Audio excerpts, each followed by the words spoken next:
नहीं, देखिए ऐसा है कि ये जो विधानसभा है, जिस वक़्त पंजाब हरियाणा अलग हुए, तो उस वक़्त हरियाणा को इसमें ही एकोमोडेट किया गया और अभी हमारे 90 सदस्य हैं और अगला डिलिमिटेशन होता है तो ऐसा अंदाज़ा लगाया जा रहा है कि 120 सदस्य हो जाएंगे।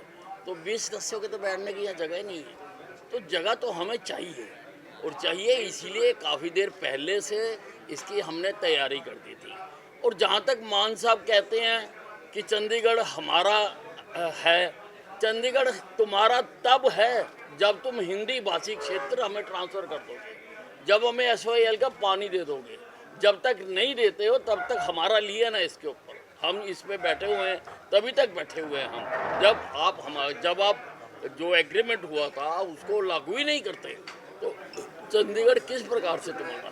पर बीजेपी में भी क्या फूट है, क्योंकि सुनील जाखड़ खुद बोल रहे हैं, अपील कर रहे हैं प्रधानमंत्री से कि भाई नहीं मिलना चाहिए इनको। नहीं, हो सकता है वो प्रदेश की राजनीति के हिसाब से बोल रहे हों, पर मैं देश की राजनीति के हिसाब से बोल रहा हूँ। सर, ये बीपीएल को लेके भी आया कि इतने सारे जो लोग हैं वो बीपीएल में अब शामिल हो गए हैं।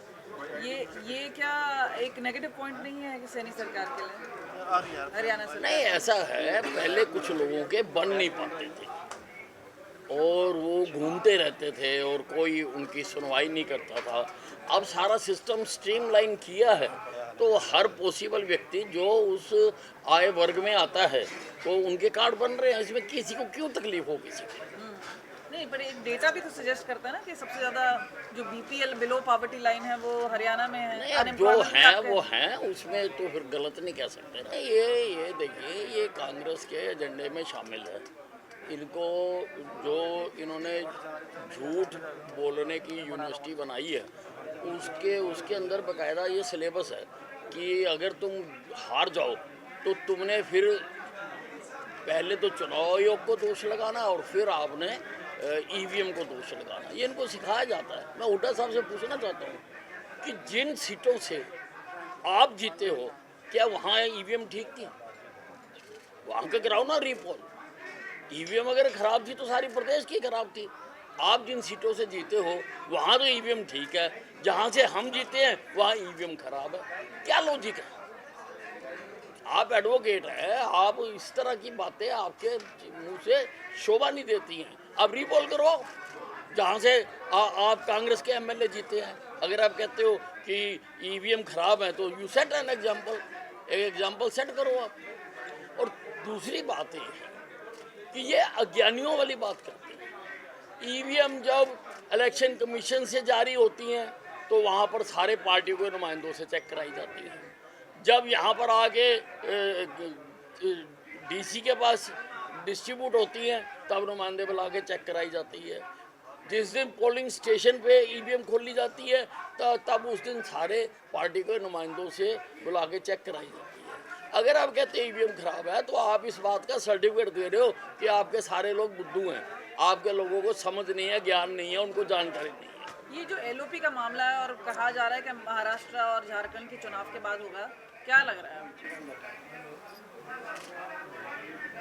नहीं, महाराष्ट्र और चुनाव में भारतीय जनता पार्टी जीतने जा रही है पूरी तरह से। नहीं, जो ये कह रहे हैं कि लीडर ऑफ ऑपोजिशन है वो तब चुने जाएंगे जब यहाँ पे चुनाव खत्म हो जाएंगे। क्या लग रहा है आपको? क्या ऐसा है, लीडर ऑफ ऑपोजिशन पार्टियों के चुने जाते हैं, धड़ों के नहीं चुने जाते। ये एक पार्टी नहीं है, ये भिन्न भिन्न धड़े हैं जो इकट्ठे हो गए थे चुनाव को सामने देखकर, इसीलिए इनका फैसला नहीं हो पा रहा। अब वो आसान भी नहीं है फैसला करना। अब 2 सेशन हो गए, एक पहले हो गया, एक आज हो गया और बिना एलओपी के ये चल रहा है। अब देखते हैं कब इनका फैसला होता है। अमित साहब, कल अशोक अरोड़ा जी बोल रहे थे कि आपकी जान को खतरा है, सरकार से उन्होंने सुरक्षा की बात की। हकीकत क्या सर, वाकई कोई थ्रेट आया आपको या जान का खतरा है अभी आज के समय?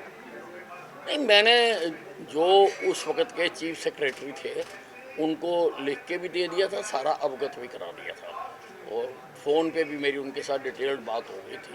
तो वो क्या करते हैं वो समय बताएगा। सर, आपकी सुरक्षा घटाए जाने को लेकर सीएम पर भी सवाल उठाए गए। ये कहा कि फिर इसके लिए कौन जिम्मेदार है कि इस तरह की अगर सरकार में रहते हुए एक सीनियर आदमी ऐसे कहते हैं कि मेरी सुरक्षा घटाई गई उसको लेकर। नहीं, इसीलिए अगर मैंने कोई बात उठाई है तो बात सीरियस है तभी उठाई है, नहीं तो मैं जिस उस पर हूँ मैं छोटी मोटी बात क्यों उठाऊँ।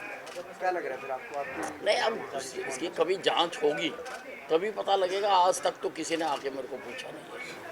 एक राज्यपाल के अभिभाषण को लेकर विपक्ष ये कह रहा है कि कुछ भी नया नहीं है, विजनरी डॉक्यूमेंट होता है सरकार का, लेकिन कुछ नया नहीं है, सब पुरानी बातें हैं, कोई नया विजन नहीं रखा सरकार।